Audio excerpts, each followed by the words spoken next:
Os preços dos alimentos diminuíram no atacado no mês de agosto. Os dados foram divulgados pela Central de Entrepostos e Armazéns Gerais de São Paulo, a CEAGESP, que abastece praticamente todo o país.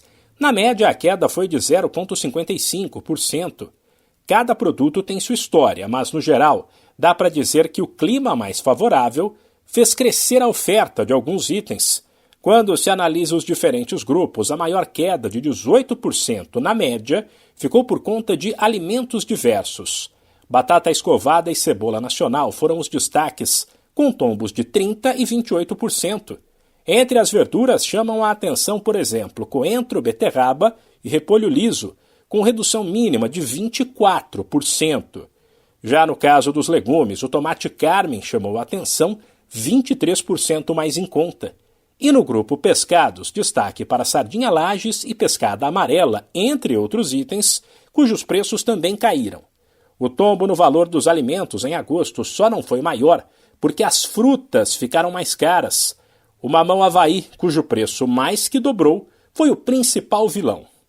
Da Rádio 2, Humberto Ferretti. O Ministério das Cidades, por meio da Secretaria Nacional de Mobilidade Urbana, organiza o Prêmio Bicicleta Brasil, que celebra iniciativas para estimular o uso do modal nas cidades. Foram inscritas 74 propostas de organizações da sociedade civil, de instituições de ensino, de empresas privadas e do poder público. O Prêmio Bicicleta Brasil conta com 6 categorias competitivas. São elas: fomento à cultura da bicicleta, mobilização e incidência política, projetos, planos, programas e urbanização, segurança viária, sistemas de informação e redes e uso da bicicleta.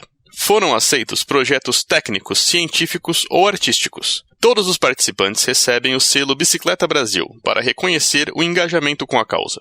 No momento, acontece a análise da habilitação das propostas. Depois, haverá o julgamento técnico para a escolha dos vencedores. Os projetos da sociedade civil concorrem a prêmios em dinheiro, com valores de R$50 mil para o primeiro lugar, R$20 mil para o segundo e R$5 mil para o terceiro colocado. Da Rádio 2, Edu Fernandes. E para fechar o mês de setembro, vale informar que a Associação Comercial, Industrial e Agrícola de Nova Friburgo, a CIANF, localizada na região serrana do estado do Rio, sediou uma reunião através da Câmara de Meio Ambiente e Lixo Zero da entidade, coordenada pelo professor Fernando Cavalcante. O encontro focou na discussão do programa Recicla Nova Friburgo, que visa implementar ações de coleta seletiva, reciclagem e redução de resíduos sólidos no município. O projeto busca também aumentar a arrecadação do ICMS verde com o objetivo de tornar a cidade mais sustentável e limpa. A reunião contou com a presença do vice-presidente de comunicação da CIANF e vice-presidente regional da FACERJ, Júlio Cordeiro, enquanto o presidente da CIANF, Roosevelt Conci, participou remotamente através do aplicativo Google Meet. Entre os convidados estavam Ricardo Almeida e Alexandre Lemos, da startup Greencash. Eles realizaram uma apresentação sobre o cenário atual de Nova Friburgo em relação à gestão de aterros e resíduos sólidos. A startup trouxe uma lista de benefícios associados à economia circular para a cidade, além de uma análise sobre a instalação de ecopontos para descarte de materiais recicláveis em bairros estratégicos. A iniciativa visa promover uma cultura de reciclagem, prolongar a vida útil dos aterros e reduzir o descarte inadequado de resíduos sólidos, melhorando a qualidade de vida das pessoas. Da Global Serviços Comerciais, Gilvan Costa. Técnicos do Banco Interamericano de Desenvolvimento, o BID, calculam que os danos econômicos provocados pela tragédia ambiental no Rio Grande do Sul somam 87 bilhões de reais. O impacto representa 1,8% do Produto Interno Bruto em 2024. O cálculo envolve também técnicos do Banco Mundial, CEPAL, governos federal e estadual. A tragédia ambiental causou 182 mortes no estado, danos na infraestrutura regional, prejuízos aos empresários e agricultores, além das perdas de moradia. O banco vem ajudando o Rio Grande do Sul com um aporte de 5,5 bilhões para a reconstrução, sendo em ajuda emergencial 1,5 bilhão de reais e outros 4 bilhões de reais para a reconstrução em si. Também houve ajuda humanitária e assistência técnica. Segundo o banco, uma parte da ajuda financeira é para pequenas e médias empresas, a outra para a infraestrutura e o restante para ajudar os governos. O BID avaliou que o cenário ambiental é sério, destacando as queimadas na Amazônia, que vive sua pior seca. Da Rádio 2, Daiane Cardoso. Segundo o Ministério de Minas e Energia, o acordo do caso referente à queda da barragem da Samarco em Mariana, Minas Gerais, em 2015, deve resultar em uma indenização de 100 bilhões de reais. As empresas acusadas no processo ainda devem arcar com obrigações no valor de 30 bilhões de reais. Segundo a Samarco, a Vale e a BHP Billiton, já foram investidos 37 bilhões de reais em reparações até o momento. A tragédia causou o deslocamento de 39 milhões de metros cúbicos de rejeitos na bacia do Rio Doce. O ocorrido causou 19 mortes e atingiu dezenas de municípios no caminho em que as substâncias tóxicas percorreram pela bacia do Rio Doce, até sua foz no litoral do Espírito Santo. Atualmente, tramitam na Justiça cerca de 85 mil processos sobre o evento. O ministro Alexandre Silveira, das Minas e Energia, não estabelece um prazo para a efetivação do acordo. Já a Vale espera resolver a situação em outubro. Enquanto isso, o movimento dos atingidos por barragem divulgou uma carta no mês passado, na qual defende que 100 bilhões de reais seria um valor insuficiente para o reparo aos danos causados. A título de comparação, o acordo do caso de Brumadinho totalizou 37,5 bilhões de reais. O rompimento da barragem do rio Paraopeba resultou em 272 mortes. Entretanto, nesse acordo não estavam previstas indenizações individuais, que serão definidas caso a caso. Da Rádio 2, Edu Fernandes. Reúna os amigos e a família e vá ao Bona Pizza. O funcionamento é de segunda a segunda até às 10 da noite. Localizado na praça de alimentação do Friburgo Shopping, o Bona Pizza oferece pizzas doces e salgadas, lanches rápidos, sucos e refrigerantes. Bona Pizza do Shopping da Praça. Telefone com WhatsApp 2523 3025. 2523 3025. O desperdício de alimentos afeta o meio ambiente e também impacta o preço da comida e, por isso, traz consequências para toda a população. É o que alerta Lírian Equeda, responsável pela área de gestão de desperdício de alimentos do Pacto contra a Fome. De acordo com ela, todo produto desperdiçado, obviamente, teve um custo de produção e, portanto, reduzir as perdas faz com que os preços se mantenham estáveis. O produto desperdiçado ele teve um custo de produção que é considerado na hora de colocar o preço final no produto que vai efetivamente ser vendido. E assim, a redução de perdas e desperdício pode contribuir significativamente para a estabilidade dos preços, na medida em que tem um aumento da oferta de produtos, uma eficiência maior da cadeia, a redução dos custos, impactando diretamente o acesso aos alimentos. Outro fator que atinge diretamente a população quando se trata de desperdício de alimentos é a consequência para o meio ambiente. Lírian esclarece. No Brasil, mais de 55 milhões de toneladas de alimentos são desperdiçados todos os anos. Existem dados que indicam que 1/3 das terras agrícolas são utilizadas para a produção de alimentos e que eles acabam não sendo consumidos pela população. Isso afeta a economia global, porque todo alimento produzido que acaba no lixo afeta o meio ambiente. Isso porque os recursos utilizados, como solo, água, energia e combustível, são também desperdiçados. A Rede de Gestão de Desperdícios de Alimentos explica como então é possível que as famílias evitem jogar comida fora. Existem diversas maneiras de reduzir o desperdício de alimentos, mas o fundamental é sempre planejar as compras e as refeições, lembrando de armazenar adequadamente os alimentos. Para que a população tenha acesso a essas informações, o Pacto contra a Fome iniciou em setembro uma ampla campanha de conscientização sobre o desperdício de alimentos e lançou um guia com as informações e dicas de como podemos evitar o desperdício. O guia Lugar de Comida é no Prato pode ser encontrado no site pactocontrafome.org. Um estudo da ONU realizado este ano revelou que 40% de todo o resíduo doméstico mundial é composto por alimentos comestíveis. Da Rádio 2, Fabíola Altran. Por unanimidade, a Câmara de Vereadores de Nova Friburgo, no estado do Rio, aprovou o projeto de lei de autoria da vereadora Maiara Felício, a mais votada na eleição municipal passada. Ela é do Partido dos Trabalhadores e o projeto de lei cria o selo Não é Não, Mulheres Seguras em Nova Friburgo.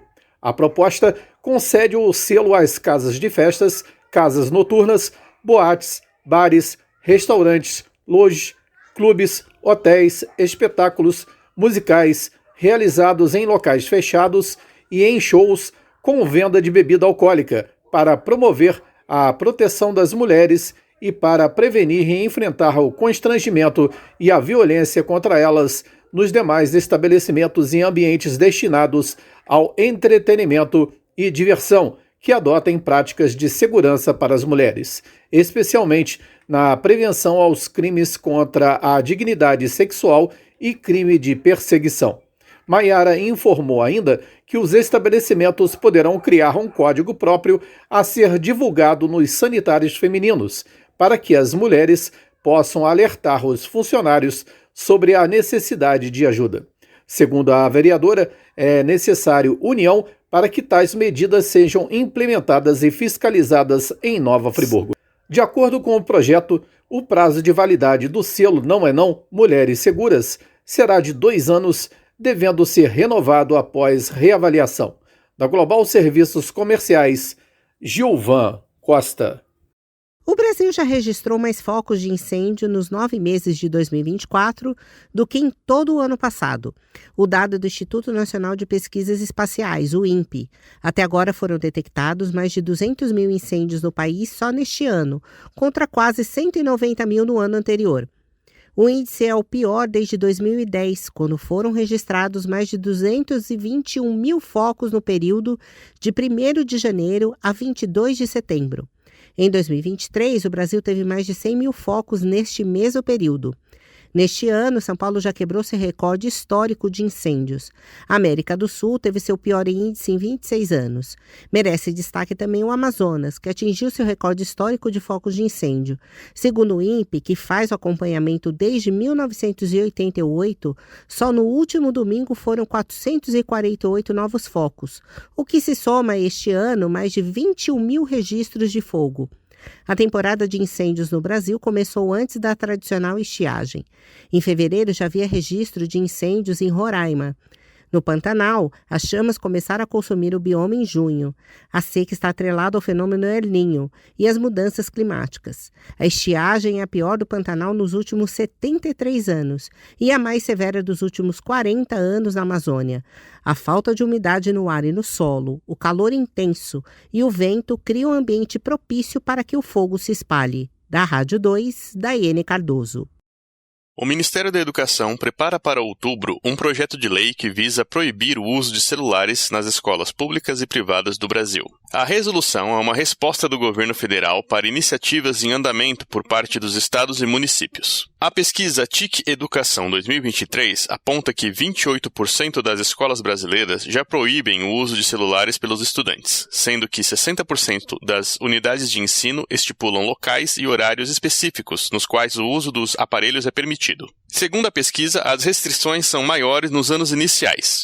Em 43% das escolas de ensino fundamental 1, o uso de celular é restrito. A prevalência cai para 21% e 8% em escolas de ensino fundamental 2 e ensino médio, respectivamente. Na esfera internacional, a Unesco, entidade da Organização das Nações Unidas para a Educação, divulgou em julho um relatório que defende o banimento dos celulares nas escolas. Segundo o órgão, menos de 1 em cada 4 países estabelece algum tipo de restrição ao aparelho. Na Europa, os celulares têm seu uso restrito nas escolas da Espanha, Finlândia, França, Holanda, Itália, Portugal e Suíça. Na Ásia, destaca-se a ação da China. Já no nosso continente, o uso dos aparelhos são regulados no Canadá, Estados Unidos e México. Da Rádio 2, Edu Fernandes. Sobradinho Restaurante Grill e Pizza. Há mais de 20 anos na Avenida Alberto Braune 98, centro de Nova Friburgo. Refeições deliciosas de segunda a sábado, com atendimento especial para empresas. Destaques: prato executivo com guaravita grátis e self-service com churrasco. No fim do dia, pizzas artesanais com massa de aipim. Pagamento por cartões ou Pix. Peça pelo WhatsApp 22 997 652 003. Sobradinho Restaurante Grill e Pizza. Tradição e sabor no seu dia. No mês de setembro é celebrado o mês de conscientização da alopécia areata. Mas você sabe o que é a alopécia areata? É uma doença que causa a perda de cabelo em áreas específicas do corpo, principalmente no couro cabeludo. É uma doença autoimune, ou seja, causada por um mau funcionamento do sistema de defesa do corpo do paciente. No entanto, não há uma causa definida, como afirma o dermatologista Paulo Miller Ramos. Nós sabemos que existe uma predisposição genética, porém o que nós não sabemos ao certo, o que desencadeia a doença em determinado momento, porque o indivíduo não nasce apresentando alopecia areata, geralmente ela aparece em algum momento, ao longo da vida, e possivelmente tem um gatilho, então, que desperta o surgimento da lesão. E, na verdade, isso a gente não sabe muito bem. Muitas pessoas fazem uma relação do estresse, como o estresse sendo um causador, porém nós não temos dados ainda que realmente subsidiam essa afirmação de que ela é induzida, por exemplo, pelo estresse. Apesar de poder acometer indivíduos de qualquer idade, a alopécia areata é mais comum em pessoas jovens. A maioria dos casos acontece em pessoas com menos de 40 anos de idade e, além do lado estético, a doença causa um impacto significativo na vida dos pacientes, afetando também os aspectos emocionais e psicológico. Ela pode afetar qualquer pelo do corpo. Então, os cabelos são mais frequentemente acometidos, porém, existe alopecia areata na região da barba, cílio, sobrancelha, pelos corporais. Existe uma situação que nós chamamos de alopecia areata universal, em que todos os pelos do corpo caem. Talvez alguém que não conheça um pouco mais da alopecia areata pode ter uma falsa impressão de ser uma situação totalmente benigna. Enfim, os cabelos não são essenciais à vida, a pessoa perde ali o cabelo, mas as outras atividades funcionais são todas preservadas, e talvez alguém poderia imaginar que seria, digamos, uma queixa estética. E a gente sabe que vai muito além disso, porque os cabelos têm uma importância para a autoestima, para a identificação. Então, isso muitas vezes gera um impacto negativo no que se refere ao relacionamento pessoal, social ou mesmo de trabalho. O dermatologista Paulo Miller diz que não há formas de prevenir a alopécia areata, mas existem tratamentos disponíveis. Na alopecia areata, existe então esse ataque imunológico contra a raiz do cabelo, porém a raiz do cabelo não é destruída. É possível uma reversão e um crescimento pleno dos cabelos, mesmo para aqueles indivíduos que têm áreas extensas de perda capilar. Muitas vezes a gente consegue recuperar integralmente. Claro que não em todos os casos, porém sempre é possível a repilação. Então, o tratamento, quanto antes ele for instituído, melhor, mas mesmo em casos mais avançados, é possível que aquele indivíduo volte a ter os cabelos normais. O diagnóstico da alopécia areata é feito por um dermatologista em consultório. E para quem tem a doença, está disponível gratuitamente o aplicativo Onbala, criado pela Pfizer para ajudar os pacientes em suas jornadas de cuidado. Basta buscar por Onbala Brasil nas lojas de aplicativo do celular. Onbala se escreve com 2 L's. Da Rádio 2, Milena Abreu. O governador do estado do Rio, Cláudio Castro, autorizou a reabertura de 39 unidades de conservação estaduais gerenciadas pelo INEA. Os parques foram fechados recentemente devido aos diversos focos de incêndios florestais em todo o território fluminense. A medida de fechamento teve como objetivo ajudar a conter as chamas, proteger a população e permitir que o corpo técnico fosse concentrado para o combate aos incêndios. Mais de 3.500 hectares de área total foram queimados apenas em áreas de conservação. Com a queda do número dos pontos de incêndio e a atuação ativa do gabinete de crise do governo do estado, o funcionamento das unidades está normalizado.